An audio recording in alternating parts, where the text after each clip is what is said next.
55ാമത് സംസ്ഥാന ചലച്ചിത്ര അവാർഡുകൾ പ്രഖ്യാപിച്ചു. മികച്ച നടനായി മമ്മൂട്ടിയെയും മികച്ച നടിയായി ഷംല ഹംസയെ തെരഞ്ഞെടുത്തു. മമ്മൂട്ടിക്ക് ബ്രഹ്മയുഗം സിനിമയ്ക്കും ഷംല ഹംസയ്ക്കും ഫെമിനിച്ചി ഫാത്തിമയ്ക്കുമാണ് അവാർഡ് ലഭിച്ചത്.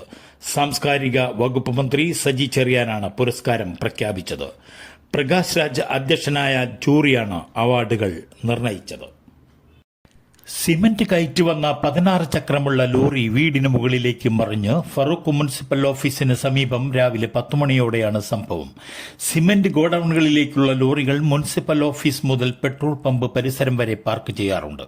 അതിലൊന്നാണ് മറിഞ്ഞത്. റോഡിന്റെ ഇരുഭാഗങ്ങളിലും അനധികൃതമായി മരങ്ങൾ സൂക്ഷിക്കുന്നതും വാഹനങ്ങൾ പാർക്ക് ചെയ്യുന്നതും അപകടങ്ങൾക്ക് കാരണമാവുന്നതായി നാട്ടുകാർ പറഞ്ഞു.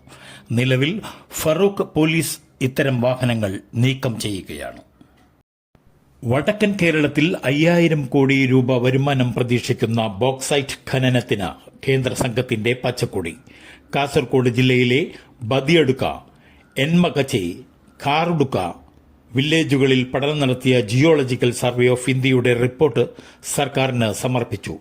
പാറപ്രദേശങ്ങളിലെ 150 ഹെക്ടർ സ്ഥലത്താണ് ഖനനം. ഖനനത്തിന് വൻകിട കമ്പനികളെ കാസർകോട്ട് എത്തിക്കാൻ ദേശീയ തലത്തിൽ ലേലം വിളിക്കുന്നതിന് SBIയെ ചുമതലപ്പെടുത്തി. ലേല നടപടികൾക്ക് മേൽനോട്ടം വഹിക്കുന്നത് വ്യവസായ വകുപ്പ് പ്രിൻസിപ്പൽ സെക്രട്ടറി അധ്യക്ഷനായ ഉന്നതതല സമിതിക്ക് രൂപം നൽകും. അലുമിനിയം, സിമന്റ് നിർമ്മാണം തുടങ്ങിയ വ്യവസായങ്ങൾക്ക് അത്യാവശ്യമാണ് ബോക്സൈറ്റ്. വിശദമായ മാപ്പിംഗും സാമ്പിളുകളും ശേഖരിച്ച് ലാഭകരമായ മേഖലകൾ അടയാളപ്പെടുത്തിയിട്ടുണ്ട്. ബോക്സൈറ്റ് ഖനനം കാസർഗോഡിന്റെ വ്യാവസായിക വളർച്ചയ്ക്ക് കാരണമാകും.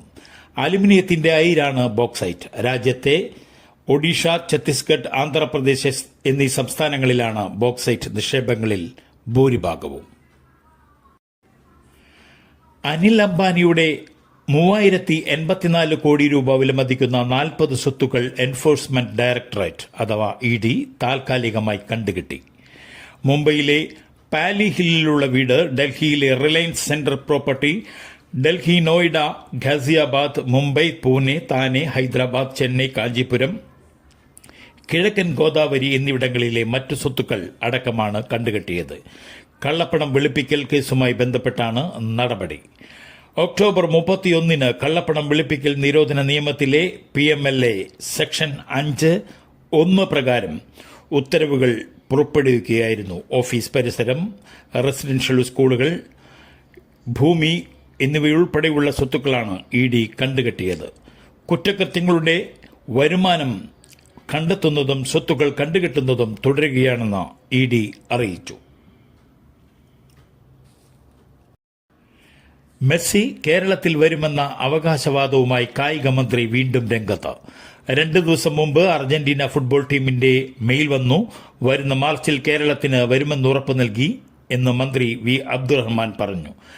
നവംബർ കളി നടക്കേണ്ടതായിരുന്നു. സ്റ്റേഡിയത്തിലെ അസൌകര്യം തടസ്സമായെന്നും മന്ത്രി വിശദീകരിച്ചു. മെസ്സിയും അർജന്റീനയും ഈ വർഷം കൊച്ചിയിലേക്ക് എത്തില്ലെന്ന് ഉറപ്പായതോടെ സംസ്ഥാന സർക്കാർ മറുപടി പറയേണ്ട നിരവധി ചോദ്യങ്ങളാണ് ഉയരുന്നത്. ഔദ്യോഗികമായ നടപടിക്രമങ്ങൾ പൂർത്തിയാക്കാതെ നവീകരണത്തിനെന്ന പേരിൽ കൊച്ചി സ്റ്റേഡിയം പൊളിച്ചിട്ടത് എന്തിനാണ്? ഇനി പഴയപടി എപ്പോഴാകും? കരാർ വ്യവസ്ഥകൾ എന്തൊക്കെയാണ്? സ്പോൺസറെ കണ്ടെത്തിയത് എങ്ങനെയാണ്? തുടങ്ങിയ നിരവധി ചോദ്യങ്ങൾ ഉയരുന്നതിനിടെ ആണ് മന്ത്രി മെസ്സിയുടെയും അർജന്റീനയുടെയും സന്ദർശനം എന്നെന്ന് വ്യക്തമാക്കി രംഗത്തെത്തിയിരിക്കുന്നത്. നേരത്തെ പലതവണ മെസ്സി വരുന്നത് വാർത്തയാകുകയും പിന്നീട് വ്യക്തതയില്ലാതാവുകയും ചെയ്തിരുന്നിട്ടു. ആണവായുധങ്ങളുടെ കാര്യത്തിലെ ട്രംപിന്റെ മനംമാറ്റത്തിന് പിന്നിൽ റഷ്യയുടെ ക്രൂയിസ് മിസൈൽ സാങ്കേതിക വിദ്യയെന്ന് റിപ്പോർട്ട്. ഭൂമിയിൽ നിന്നും വിക്ഷേപിക്കാവുന്ന 9M729 എന്ന മിസൈലിന്റെ പേരിലാണ് മനമാറ്റമെന്ന് ഉക്രൈൻ വിദേശകാര്യമന്ത്രിയും സാക്ഷ്യപ്പെടുത്തുന്നു. ഒറ്റയടിക്ക് 2500 കിലോമീറ്റർ പറക്കാൻ ശേഷിയുള്ള മിസൈൽ യഥാർത്ഥത്തിൽ അമേരിക്കയുടെ ഉറക്കം കെടുത്തുന്നു എന്നതാണ് വസ്തുത. 2019 intermediate range nuclear force INF കരാറിൽ നിന്ന് അമേരിക്ക പിന്മാറി. കരാറിന്റെ ഭാഗമായി 500 കിലോമീറ്ററിൽ കൂടുതൽ സഞ്ചരിക്കാൻ ശേഷിയുള്ള മിസൈലുകൾ നിർമ്മിക്കരുത് എന്നതായിരുന്നു. ഇത് ലംഘിച്ചെന്നാണ് ട്രംപ് ആരോപിക്കുന്നത്. റഷ്യ ഇക്കാര്യം നിഷേധിച്ചിട്ടുണ്ട്.